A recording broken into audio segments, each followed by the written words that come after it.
Praise the Lord, brothers and sisters. இன்னைக்கு நாம கர்த்தருடைய வசனத்தை தியானிக்க போகிறோம். நமக்கு சில வேளைகளிலே நம்பிக்கை இழந்த நேரங்களில் என்ன தேவை என்று அறியாமல் இருப்போம். எதையாவது ஒன்று இழந்திருக்கும் பொழுது இந்த நேரத்திலே என்ன தேவை என்பதை நாம் அறியாமல் இருப்போம். சில விஷயங்களை நாம் எதிர்பார்த்து கொண்டிருக்கும் பொழுது இந்த நேரத்திலே நமக்கு என்ன தேவை என்று நாம் எதிர்பார்த்து கொண்டிருப்போம். சில காரியங்கள் வாய்க்காமல் போயிருக்கும் பொழுது நாம் அதை எப்படி நாம் மேற்கொள்வது என்று சில வார்த்தைகளை நாம் எதிர்பார்த்து கொண்டிருப்போம். அதுதான் வெளிச்சம். அது எந்த வெளிச்சம் என்றால் வேதமே வெளிச்சம்.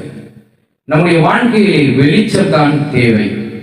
சில காரியங்களுக்கு ஆறுதலான வார்த்தை தேவை. சில காரியங்களுக்கு இழந்தவைகளுக்கு ஆறுதலான ஒரு வார்த்தை தேவை. ஒரு நம்பிக்கையுள்ள வார்த்தை தேவை. அந்த வார்த்தை தான் வேதத்தில் இருக்கிற வெளிச்சம். வேதமே வெளிச்சம். சிலர் எதிர்பார்த்து கொண்டிருக்கிற வார்த்தையானது ஏற்ற நேரங்களிலே வைக்கப்பட்ட பொற்பழங்கள் வெள்ளித்தட்டிற்கு சமானம் என்று சொல்லப்பட்டிருக்கிறது. அந்த வார்த்தையை கர்த்தர் உங்களோடு கூட பேச வேண்டுமா?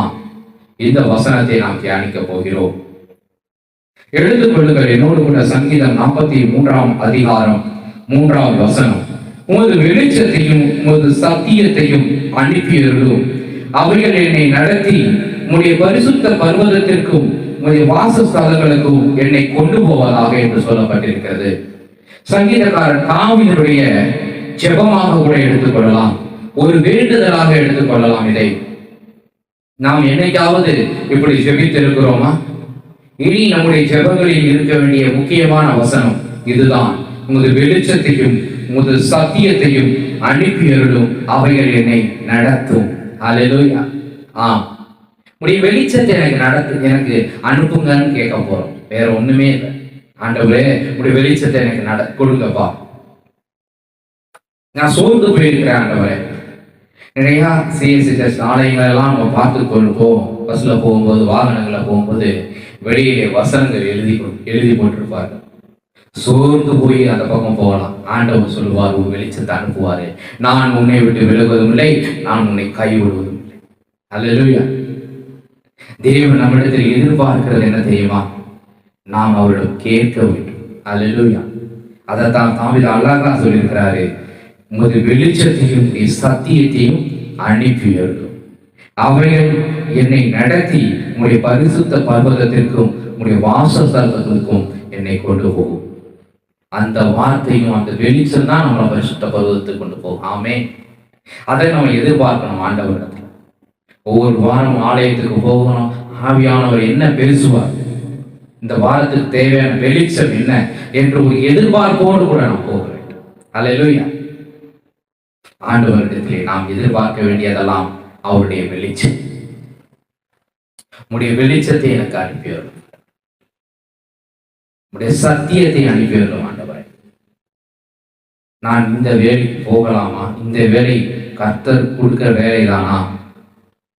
இந்த திருமண காரியங்கள் கர்த்தர் கொடுக்கிறது தானா என்று நாம் அவரிடத்தில் எதிர்பார்த்து போகும் பொழுது ஒரு வெளிச்சத்தை அவர் உங்களுக்கு அனுப்புவார். ஆமென். என்னுடைய வாழ்க்கையில் நடந்த சாட்சியை உங்களோடு கூட பகிர்ந்து கொள்கிறேன்.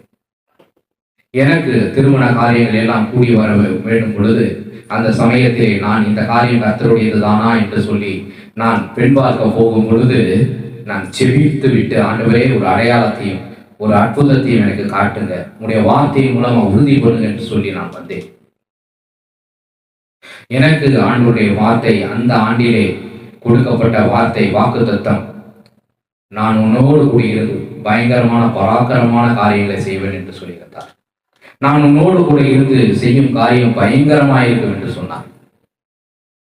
ஆம் தேவனுடைய பிள்ளைகளே, நான் பெண் பார்க்க சென்ற வீட்டிலும் அதே வார்த்தை, அதே வாக்குத்தத்தம், ஆண்டின் வாக்குத்தத்தம், நான் உன்னோடு கூட இருந்து செய்யும் காரியம் பயங்கரமாயிருக்கும்.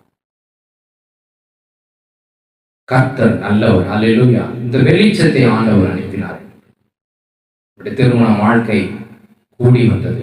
இந்த வார்த்தை கர்த்தர் உறுதிப்படுத்தினார். திருமணம் நடந்து 11 ஆண்டுகளாக தேவன் நடத்தி வருகிறார். எங்களை பிள்ளைகளோடு கூட ஆசீர்வதித்திருக்கிறார். தேவன் நியமிக்கிற காரியங்களிலே ஒரு வெளிச்சத்தை உங்களுக்கு அனுப்புவார். சத்திய வசனத்தின் மூலமாக அதை உறுதிப்படுத்துவார். நீங்கள் செய்ய வேண்டியதெல்லாம் ஒன்று, உங்களுடைய வெளிச்சத்தையும் உங்களுடைய சத்தியத்தையும் அனுப்பியர். அவைகள் என்னை நடத்தி பரலோகத்திற்கு நேராக மட்டுமல்ல, அங்கேயும் நடத்துமோ, அதற்கு நேராகவும் நடத்துமோ, இந்த பூலோக வாழ்க்கைக்கு தேவையான எல்லா வாழ்வியலுக்கும் அந்த வார்த்தை நம்மளை நடத்தி செல்லும். நீங்கள் எந்த வேலை செய்கிறவராக இருந்தாலும், ஆண்டவரே இன்னைக்கு தேவையான வெளிச்சத்தை அனுப்புங்கன்னு சொல்லி கேளு, ஞானத்தை கொடுங்க கேளு. அந்த வெளிச்சமும் சத்தியமும் உங்களை நேராக நடத்தி செல்லும், சரியான பாதையை நடத்தி செல்லும். உங்களுடைய ஜெபத்தில் இந்த வசனத்தை நிச்சயமா சேர்த்துப்பீங்க, நான் நம்புறேன், விசுவாசிக்கிறேன். ஜெபிப்போமா? எங்களை அதிகமாக நேசிக்கிற தகப்பனே, பரலோக ராஜாவே, உம்மிடத்தில் வெளிச்சம் உண்டானவரே, உரியான தேவன் எங்களிடத்தில் வந்து எங்களை நடத்தினீர். உடைய பிள்ளைகள் கேட்கிற ஒரே வார்த்தை, உடைய வெளிச்சத்தையும் சத்தியத்தையும் அனுப்பியர். ஒவ்வொருவருக்கும் அனுப்பியர். அவர்களை நடத்தும். நீர்தாமே எங்களை பலப்படுத்துகிறார்கள். நம்முடைய சத்தியத்தினால் இயேசு கிறிஸ்துவின் நாமத்தில் ஜெபிக்கிறோம் பிதாவே. ஆமென்.